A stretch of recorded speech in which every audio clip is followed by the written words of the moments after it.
खुलुमबाय दिनै 21 मार्च आं सिबिरानि ब्रह्म नोंथांमोनखौ SB Bodo News चेनेलाव बयखौबो बरायबाय नोंथाङा दासिमबो आंनि चेनेलखौ साबस्क्राइब खालामाखैबा सानफ्रोमबो फुंनि समाव सानसेयारि खौरांखौ मोननो थाखाय SB Bodo News चेनेलखौ साबस्क्राइब खालामनानै लानो हागोन लोगोसे बेल आइकनखौबो क्लिक खालामनो हागोन जाहाथे खौरां फोसावनाय लोगो लोगोनो नोंथांनाव गिबिसिन खौराङा सौहैयो आसा खालामो नोंथाङा खौरांखौ मोजां मोनगोन आरो खौरांखौ जोबजासे खोनासंगोन होननानैबो आसा खालामनाय थाबाय दानिया नोंथाङा खौरांखौ खोनासंलांदो जायखौ फेदेरदों फोलावदों जाहोदों लोंहोदों लेखा फोरोंदों बेनो देरनानै सिबिनो नागारै बुथारदों क'क्राझार जिल्लानि सालाकाथि पुलिस आउटपस्टनि सिङाव थानाय नयासारा 4थि खोन्दोआव सोमजिदों गिथावना जाथाय बियानैयानो गावनि बिमायखौ बुथारदों प्रकाश बर्मनआ गावनि बिमाय खगेन बर्मनखौ बुथारनानै मोसौ गलियाव फबनानै दोननाय जाथाया ओनसोलाव सोमखिखांहोदों नखरनि आरो ओनसोलनि रायजो राजाफ्रा फोरमायथिनाय बायदिब्ला प्रकाश बर्मनखौ बिमाय खगेन बर्मनानो खांदोंमोन जाहोनाय लोंहोनाय आरो थानो जायगा होनायजों लोगोसे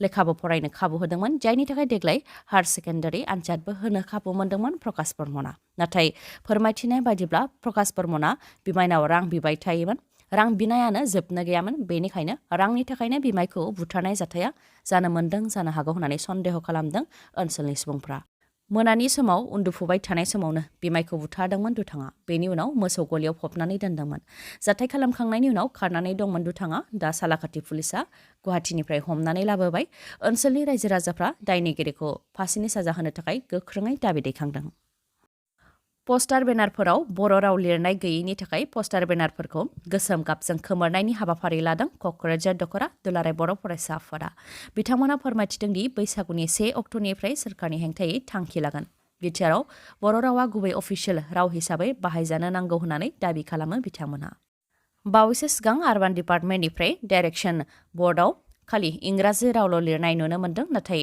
मानो बर' आरो असमिया राव लिरनाय गैया होननानै सोंथि खालामो बिथांमोनहा जायनाखि बर' रावा 9थि फारियाव हाब्बाय आरो आसामनि एस'सिएट अफिसियेल लेंगुवेज बेनिखायनो बिटिआरनि आरबान एरियाफोराव थाबैनो बर' रावखौ नेवसिनायखौ बोखारनाय जागोन आरो बर' रावखौ गिबि राव हिसाबै बाहायनो थाखायबो खावलायो बिथांमोनहा जायखिजाया सोरखारि मावख'फोरजों लोगोसे गुबुन गुबुन मावख'फोर बेनि अनगायैबो गलाफोरावबो जाहाथे बर' रावजों लिरो बेनि थाखायबो बिथांमोनहा बुंथियो BSFआव मावनाय आसामनि सासे आइजोआ गुबुन रायजोआव जिउ खोमानो गोनां जादों आसामनि बक'नि डाकुवापारानि थागिबि धृताश्री राभा बिथाङा कचबिहाराव जिउ खोमानो गोनां जादों मा जाहोननि थाखाय हरखाब बिथांनि जिउ गोमादों बेनि सोमोन्दै दासिमबो जेबो मिथिनो मोननाय जायाखै रिपर्टनि बायदिब्ला बिथाङा मेघालया तुरा BSF हेडक्वार्टाराव पस्टिंमोन बेनिफ्राय 6 दाननि गेलेनायनि ट्रेनिं लानो थाखाय कचबिहाराव दंहैयोमोन बेयावनो बिथांनि जिउ गोमादों नखरनिया फोरमायथिनाय बायदिब्ला 1 एप्रिलावसो न'आव फैनो गोनांमोन धृताश्री राभा बिथाङा थैनायनि खौरां मोननायनि सिगां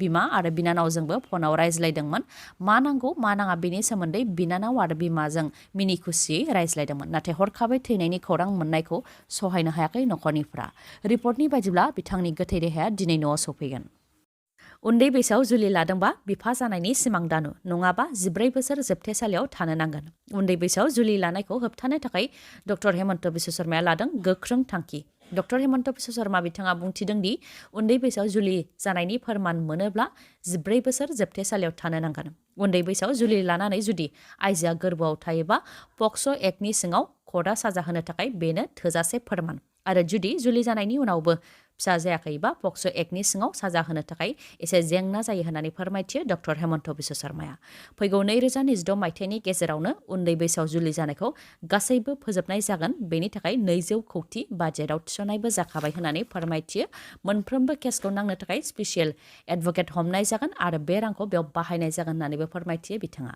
लोगोसे मोनफ्रोमबो 2-3 दानाव उन्दै बैसोआव जुलि खालामनायखौ रायजोआव हमलांगोन होननानैबो फोरमायथियो बिथाङा जायफोर आइजोफोरखौ न'आव लाबोफिननाय जागोन बिथांमोननो अनसुंथाइ होनायजों लोगोसे स्कलारशिप बेसेन नाङै सोलोंथाइ अरुनदय बायदि बायदि सोरखारि बिथांखिफोरखौ होनाय जागोन होननानैबो फोरमायथियो बेनि अनगायैबो उन्दै बैसोआव जुलि जानायखौ खौरां हरनो थाखाय हेल्पलाइन नाम्बारबो होनाय जागोन आरो उन्दै बैसोआव जुलि जानायखौ होबथानो थाखाय गाव पन्चायतनि नेहाथारिनि गेजेरजों सांग्रांथि मेल खुंनाय जागोन होननानैबो बुंथियो डक्टर हेमन्त बिश्व शर्मा बिथाङा प्रमद बर'आ गावनो सिगां आखाइ दैखांखाबाय गावनि खोथा होनायखौ लाखिनो हायाखै जायनि थाखाय रायजो राजाफ्रादि गावखौ गाज्रि मोनबाय बेखौ प्रमद बर'आ गावनो बुजिखाबाय बे खोथाखौ बुंथिदों खाम्फा बरगयारी बिथाङा मख'नो गोनांदि जुदि आंखौ अदेबानि प्रमद बर'खौ बोखारनानै गासैनिबो मोजां जायोबा बोखारनाया मोजां आरो बोखाराब्ला मोजां जायोबा दोननाया मोजां बेखौ रायजो राजाफ्रानो थि खालामगोन होननानै बुंथिदोंमोन प्रमद बर'आ।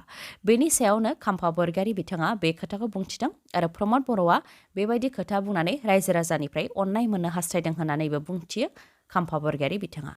मानोना सिगांनि समावबो प्रमद बर'आ माब्लाबाबो एमएलए एमपि मन्त्रि आरो गावबुराबो जाया होननानै बुंथिदोंमोन आरो रायजो राजाफ्रा जबरदस्ति चिफ बानायनायावसो चिफ जादों। दा फैबाय थानाय समाव रायजो राजाफ्रा देरहाहोआबाबो चिफ बानायाबाबो अरजाया बेबायदि दिन्थिनानै रायजो राजानिफ्राय अननाय मोननो हास्थायदों प्रमद बर'आ होननानै बुंथियो खाम्फा बरगयारीया। लोगोसे बुंथिबावदि प्रमद बर'नि राजखान्थिया आरोबाव थाबावनाय नंला। गोदै गोदै बुंनानै गोखै थाइजौखौ फानदोंमोन। रायजो राजाफ्राबो गोदै साननानै बायदोंमोन अदेबानि भट होदोंमोन नाथाय खोथा होनायखौ लाखिनो हायाखै। जायनि थाखाय रायजो राजाफ्रादि गावनि फारसे फोथायनाय गैला बेखौ गाव मिथिखागौ आरो मिथिखानानै बेफोर खोथाखौ बुंदों होननानै फोरमायथियो खाम्फा बरगयारीया। बेनि अनगायैबो बुंथिबावदि राजखान्थियाव जानला मोनला खोथा बुंबानो जाया। प्रमद बर' बुंनाय रावफोरादि सैथो नङा गोदाव सोराव बुंनाय आरो थगायनाय बेखौ रायजो राजाफ्रा मोनदांदों आरो नुदों होननानै फोरमायथियो खाम्फा बरगयारीया। लोगोसे बुंथिबावदि गबिन्द बसुमतारियाबो 2 बोसोराव गोबां खामानि मावदों होननानै बुंथिदोंमोन नाथाय खामानि मावनायनि मोनसेल' फोरमान होननानैबो बुंथियो बिथाङा।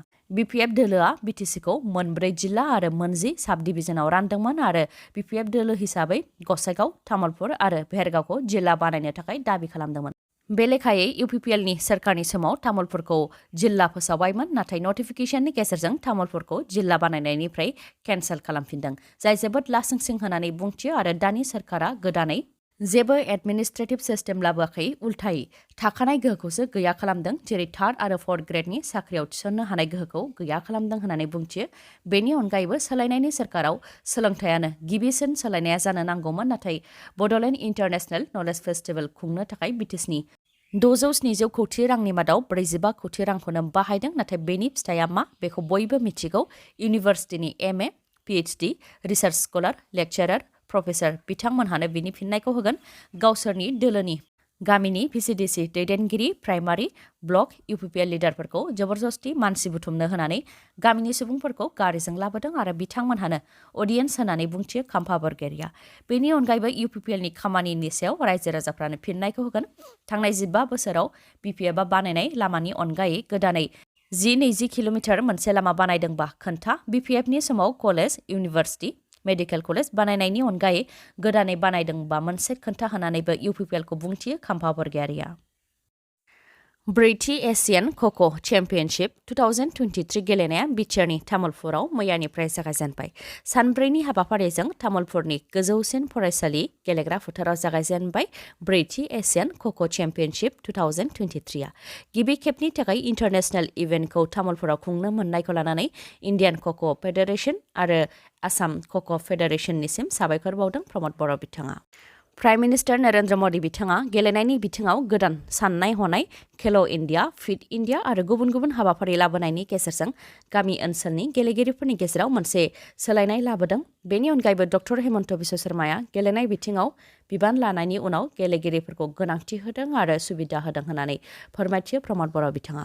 मख'नो गोनांदि तामुलपुरनि गोजौसिन फरायसालि गेलेग्रा फोथाराव खुंजानाय 4थि एशियान ख'ख' चेम्पियनशिप 2023 आव गासै 9 हादरनिफ्राय बाहागो लादों। बेनि मादाव Bharat, Indonesia, Iran, South Korea, Sri Lanka, Malaysia, Bangladesh, Nepal आरो भुटान। थांनाय 3 बोसोराव रायजोआव गुबुन गुबुन बिथिङाव जाथाय जानायफोरा बांदों। 28 फेब्रुवारि 2023 मायथाइसिमनि गेजेराव मोन 59,564 केस रेजिस्टार जादों। बेनि मादाव बुथारनाय केस, जिनाहारि केस, डकाइट, ड्राग्सनि केस आरो आयेन बेरेखा मोसौ फालांगिनि केस बेनि अनगायैबो गुबुन गुबुन। थांनाय 2020 निफ्राय 28 फेब्रुवारि 2023 गेजेराव 3,504 बुथारनाय केस रेजिस्टार जादों रायजोआव। बेनि अनगायैबो 5,135 जिनाहारि केस, 476 डकाइट केस, 6,847 ड्राग्सनि केस, 12,302 गारि खावनायनि केस, 381 बार्मिस सुपारि हमनायनि केस, 3,148 आयेन बेरेखा मोसौ फालांगि खालामनायनि केस आरो बेनि अनगायैबो माखासे गासै 59,564 केस रेजिस्टार जादों रायजोआव। मोनसे फोसावनाय मानास अट' श'रुम आरो MMH हन्डा श'रुमा नोंथांमोननि थाखाय गोलोम बोथोरनि अफार लानानै फैदों। अफारफोरा जाहैबाय गंसे टेबोल फेन आरो बेसेन नाङालासे गंनै हेलमेट मोननो हागोन। लोगोसे खम रां होग्रोनानैनो मटर साइकेल नङाबा स्कुटिखौ मोननो हागोन।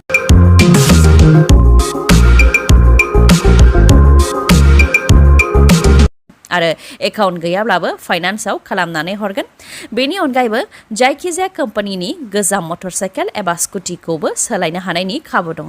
अब्ला नोंथाङा माखौथो नेबाय थाखो? गाव गावनि मोजां मोननाय मटर साइकेल एबा स्कुटिखौ नोंथाङा थाबैनो मानास अट' श'रुम नङाबा MMH हन्डा श'रुमनिफ्राय बायनानै लायनो हागोन। मानास अट' श'रुमनि थावनिया मानिकपुर पुलिस थानानि साखाथियाव आरो इन्डियान अइल पेट्रल पाम्पनि उल्था दिगाव आरो MMH हन्डा श'रुमनि थावनिया चिरां जिल्ला काजलगावनि पेट्रल पाम्पनि साखाथियाव।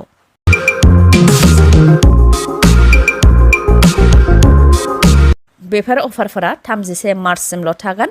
मानास अट' श'रुमनिफ्राय नोंथाङा माबाफोर मिथिबावनो लुबैयोबा 9101272776 नङाबा 7002601255 बे नाम्बाराव कल हरनो हागोन आरो MMH हन्डा श'रुमनिफ्राय माबाफोर मिथिनो लुबैयोबा नोंथाङा 8720957824 नङाबा 7002252878 बे नाम्बाराव खौरां लाहरनो हागोन। भिडिअखौ जोबजासे नायनायनि थाखाय गोजोन्थों। नोंथाङा आंनि चेनेलाव गोदानबा अन्नानै आंनि SB बड' निउस चेनेलखौ साबस्क्राइब खालामनानै ला। बे चेनेलनि गेजेरजों नोंथाङा सानफ्रोमबो फुंनि समाव सानसेयारि खौरांखौ नुनो मोनगोन। लोगोसे दिनैनि खौरांखौ मोजां मोनदोंबा लाइक, कमेन्ट आरो शेयार खालामनो दाबाव। गोजोन्थों।